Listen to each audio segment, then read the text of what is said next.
একটা ভাব তৈরি হয়েছে, গরম আশি আশি করছে, যে কোনো সময় চলে আসবে। আবার এদিক থেকে শোনা যাচ্ছে যে শৈত্যপ্রবাহ নামতে পারে, আরো একবার তাপমাত্রা নামতে পারে 2 ডিগ্রিতে। কুল অ্যান্টিপারস্পিরেন্ট ডিওডোরেন্ট স্টিক আপনার ঘাম কন্ট্রোল করবে, 24 আওয়ার্স পর্যন্ত আন্ডার আর্মকে আপনার শুকনো রাখবে এবং কাপড় পরিষ্কার রাখবে। গরমের দিনে, শীতকালে সব সময় ব্যবহার করতে পারেন। আলোচনা করতে চাই নুরুল হাসান সোহানকে নিয়ে শুরুতে, টিকিট বিক্রি নিয়ে, আতার আলী খানকে নিয়ে আজকে সারাদিনে ক্রিকেটের আপডেটগুলো একেবারে জানিয়ে দেব। ইন্টারেস্টিং পার্ট যেটা, আজকে অদম্য টি-20 কাপে 19তম ওভারে যখন নুরুল হাসান ব্যাট করছিল, শুরুর আগ পর্যন্ত 2 ওভারে প্রয়োজন ছিল 33 রান।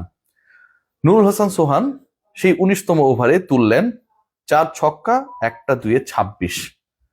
কাইল মায়ার্সের সেই ওভারটার কথা মনে আছে কিনা? ফরচুন বরিশালের সাথে রংপুর রাইডার্সের সেই ম্যাচ, 1 ওভারে সম্ভবত প্রয়োজন ছিল 26-27 রান। নুরুল হাসান সোহান শেষ ওভারে, ওই লাস্ট ওভারে কাইল মায়ার্সের 30 রান তুলেছিলেন। আজকে তুললেন 26। আজকে সোহানের সামনে শরীফুল হয়ে গেলেন কাইল মায়ার্স। যেই দলটা একটা পর্যায়ে মনে হচ্ছিল জিততে পারবে না, সোহানের শেষ ওভারে 26 নেহা সোহানের এবং 76 রানে অপরাজিত থাকা সোহানের ওই ক্যামিও পুরো ম্যাচের মোড় ঘুরিয়ে দিয়েছে।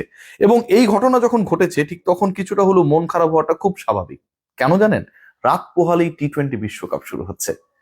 নুরুল হাসান সোহান, বাংলাদেশের সোহান সহ আরো 14 ক্রিকেটার যারা টি-20 বিশ্বকাপের দলে ছিলেন, তাদের এই বিশ্বকাপটায় শেষ পর্যন্ত যাওয়া হচ্ছে না, খেলা হচ্ছে না। মন খারাপ করার আরো একটা কারণ, এই যে আগামীকাল টি-20 বিশ্বকাপটা শুরু হচ্ছে অফিসিয়ালি, প্রথম দিনে বাংলাদেশের মাঠে নামার কথা ছিল, সেটাও হচ্ছে না। দুঃখের কথা, কষ্টের কথা যেন নুরুল হাসান সোহান আরো একবার মনে করিয়ে দিলেন। এই ক্যামিও খেলে হয়তো ইডেন গার্ডেন্সও সোহান, লিটনদের কিংবা সাইফ হাসানদের এরকম কিছু একটা অপেক্ষা করছিল।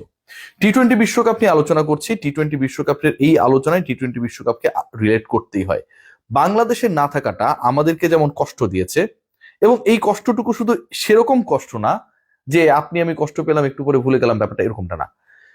পুরো আয়োজক যারা, এই ওয়ার্ল্ড কাপের আয়োজক যারা, তাদেরকে রীতিমতো বিপাকে ফেলেছে। আমরা হয়তো সামনে দেখছি India Pakistan match, India Pakistan match শেষ পর্যন্ত হবে না।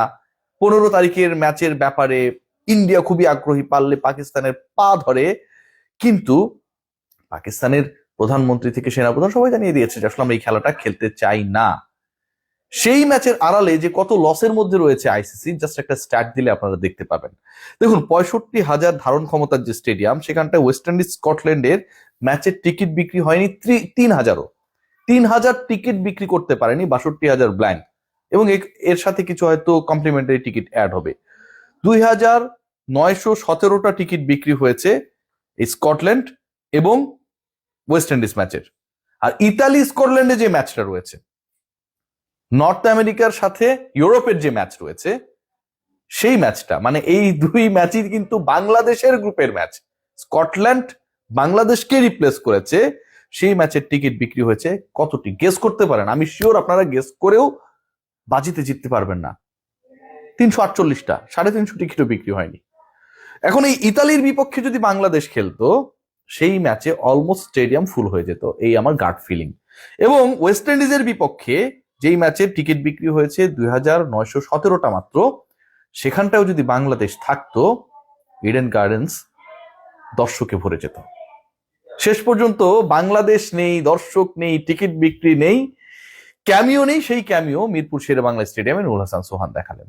আরো একটা গুরুত্বপূর্ণ আলোচনা আপনাদের সাথে করতে চাই, সেটাও যেন একটা দুধের স্বাদ গোলে মেটানোর মতো।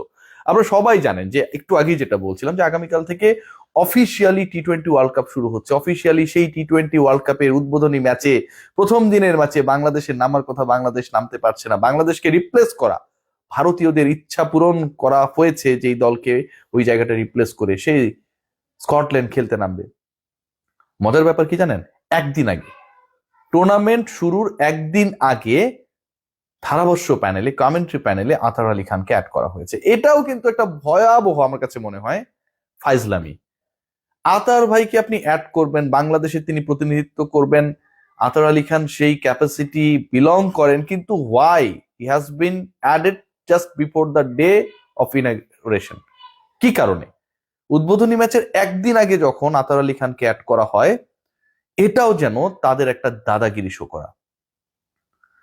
আজহার আলী খান একদিন আগে অ্যাডেড হয়েছে ধারাবর্ষ প্যানেলে, আমরা বিশাল খুশি হয়ে গেছি, আমরা আনন্দিত, এবং সেই আনন্দ আমরা নানাভাবে প্রকাশ করছি যে আতার আলী খান রয়েছে।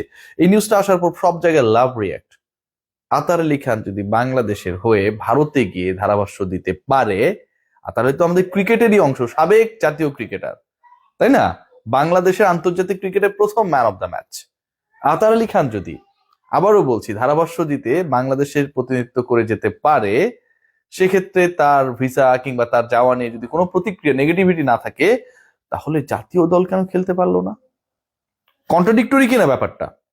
You are very much happy with the presence of mister Athar Ali Khan in the comment box, এবং সেটাও কত অপমান করে তাকে নেওয়া হয়েছে just before the day of the tournament. সেখানটায় আমরা ব্যাপক হ্যাপি যে Athar Ali Khan is going to be the part of the commentary panel. একদিন আগে মাত্র তাকে নেওয়া হয়েছে উদ্বোধনী অনুষ্ঠান বা বিশ্বকাপ শুরুর, ভয়াবহ অপমানজনক, কিন্তু আমরা হ্যাপি। অথচ আমরা যোগ্যতা দিয়ে, দক্ষতা দিয়ে কোয়ালিফাই করার পরে নিজেরা নিজেদেরকে বিশ্বকাপ থেকে সরিয়ে নিলাম। সেখানটায় যদি বাংলাদেশ দল খেলতো, খেলানোর ব্যাপারে যদি বাংলাদেশ ক্রিকেট বোর্ডে প্রপার ডিপ্লোমেসি থাকতো, সেটা যদি সাকসেসফুল হতে পারতো আমিনুল ইসলাম বুলবুলের বিতর্কিত বোর্ড, তখন আবার আমরা আনহ্যাপি হয়ে যেতাম। এটার ব্যাখ্যাটা কি? I have no idea. End of the day বিশ্বকাপের প্রভাব সব জায়গায় পড়েছে। অদম্য টি-20 কাপ দিয়ে আপনি যতই দুধের স্বাদ ঘোল দিয়ে মেটানোর চেষ্টা করেন না কেন, ঘোলের স্বাদ তো ঘোলের মতোই, সেই স্বাদ মিটবে না।